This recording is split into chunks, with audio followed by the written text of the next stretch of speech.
Nous ne pouvons pas comprendre que des chefs d'État lâches se cachent derrière des médias, soi-disant médias, pour décourager, insulter, activer la haine entre les populations. Ces individus qui sont sur leur plateau, qui tous les jours du matin au soir crachent leur venin toxique pour attiser la haine entre les communautés, ils sont généralement très vilains.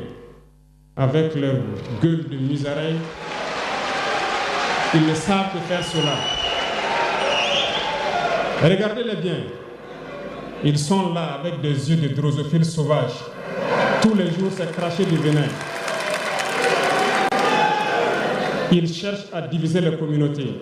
Sur les réseaux sociaux, ils sont là et ils sont nombreux. Pourquoi est-ce que nous, Noirs, cherchons à cultiver la haine entre nous? Et par hypocrisie, on se dit frères. Il faut que nous puissions nous dire la vérité de manière très crue, quitte à ce que ça vexe, on va s'excuser, mais il faut que nous nous réveillons. Pourquoi est-ce que le noir est comme ça? Pourquoi est-ce que nous ne pouvons pas voir le danger venir, nous unir et nous prémunir? Pourquoi est-ce qu'il faut que par nos comportements, nous allions affronter ces dangers qui risquent de nous décimer? Mais d'autres ont fermé les oreilles. Ils font semblant de ne pas entendre la politique de l'Autriche. Des peuples se complaisent dans la colonisation. Ils aiment cette domination. À peine s'ils n'appellent pas les impérialistes, venez nous coloniser. Nous aimons être vos esclaves.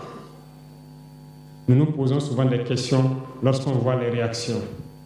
Ces pseudo-intellectuels décérébrés qui sont là à longueur de journée à entamer des débats en toute indignité, en toute malhonnêteté, comme s'ils ne voient pas la réalité des exemples qui se présentent à nous. Il y a plein d'exemples. Lorsque la démocratie fait certaines choses contraires aux règles même qu'elle s'est fixées, ils ferment les yeux là-dessus. Mais ils sont prompts à nous appeler juntes ou putschistes. Mais soyez sûrs d'une chose, nous sommes unis et nous resterons unis. Et nous devons ouvrir les yeux. L'AES va évoluer. Tout n'est pas forcément rose. Tout ne peut pas aller au rythme que nous souhaitons. Mais nous avançons sereinement et nous allons arriver à notre objectif. Et quand viendra l'hiver, si il faille que nous passions par l'hiver pour être libres, pour être unis, nous prions Dieu qu'il en soit ainsi et qu'il protège nos populations. Sinon, une chose est sûre,